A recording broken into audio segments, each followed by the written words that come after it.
ओम श्री परमात्मने नमः। श्रीमद् भागवत गीता जी के 9वें अध्याय का महात्म। महादेव जी कहते हैं, पार्वती, अब मैं आदर पूर्वक 9वें अध्याय के महात्म का वर्णन करूंगा। तुम स्थिर होकर सुनो। नर्मदा के तट पर महिष्मती नाम की एक नगरी है।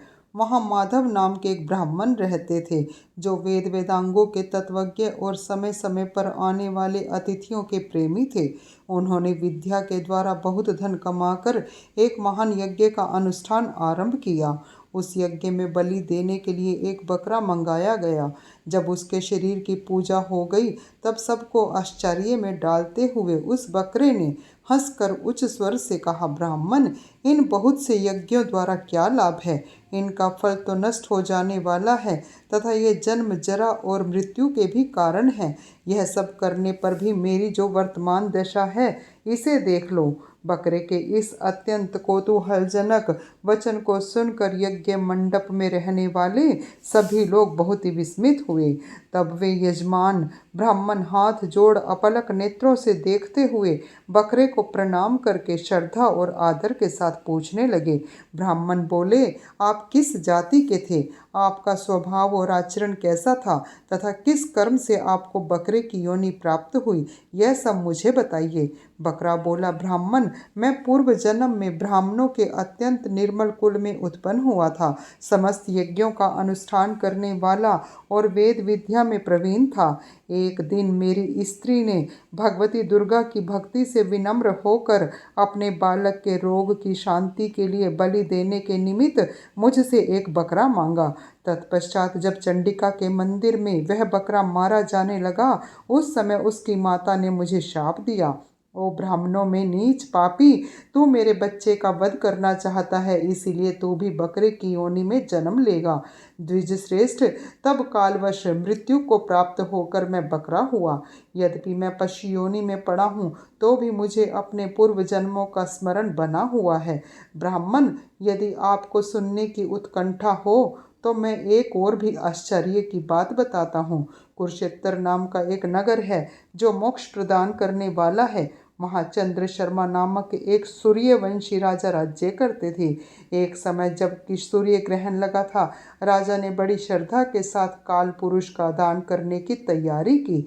उन्होंने वेद वेदांगों के पारगामी एक विद्वान ब्राह्मण को बुलवाया और पुरोहित के साथ वे तीर्थ के पावन जल से स्नान करने को चले।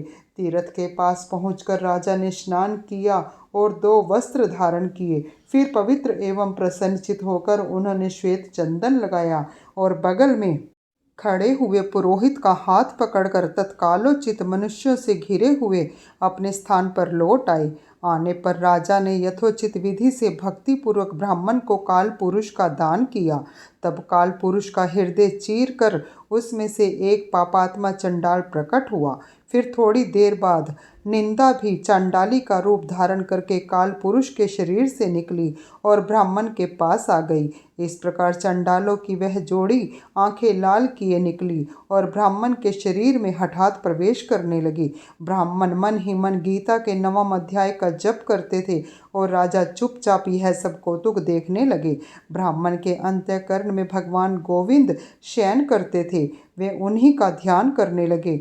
ब्राह्मण ने जब गीता के 9वें अध्याय का जप करते हुए अपने आश्रयभूत भगवान का ध्यान किया, उस समय गीता के अक्षरों से प्रकट हुए विष्णु दूतों द्वारा पीड़ित होकर वे दोनों चंडाल भाग चले। उनका उद्योग निष्फल हो गया। इस प्रकार इस घटना को प्रत्यक्ष देखकर राजा के नेत्र आश्चर्य से चकित हो उठे। उन्होंने ब्राह्मण से पूछा, विप्रवर, इस महाभयंकर आपत्ति को आपने कैसे पार किया? आप किस मंत्र का जप तथा किस देवता का स्मरण कर रहे थे? वह पुरुष तथा वह स्त्री कौन थी? वे दोनों कैसे उपस्थित हुए? फिर वे शांत कैसे हो गए? यह सब मुझे बतलाइए। ब्राह्मण ने कहा, राजन, चांडाल का रूप धारण करके भयंकर पापी प्रकट हुआ था तथा वह स्त्री निंदा की साक्षात मूर्ति थी। मैं इन दोनों को ऐसा ही समझता हूँ। उस समय मैं गीता के 9वें अध्याय के मंत्रों की माला जपता था। उसी का महात्म्य है कि सारा संकट दूर हो गया। महीपते, मैं नित्य ही गीता के 9वें अध्याय का जप करता हूँ। उसी के प्रभाव से प्रतिग्रह जनित आपत्तियों के पार हो सका हूँ। यह सुनकर राजा ने उसी ब्राह्मण से गीता के 9वें अध्याय का अभ्यास किया।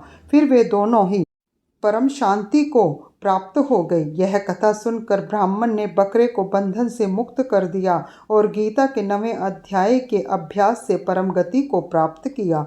जय श्री कृष्ण।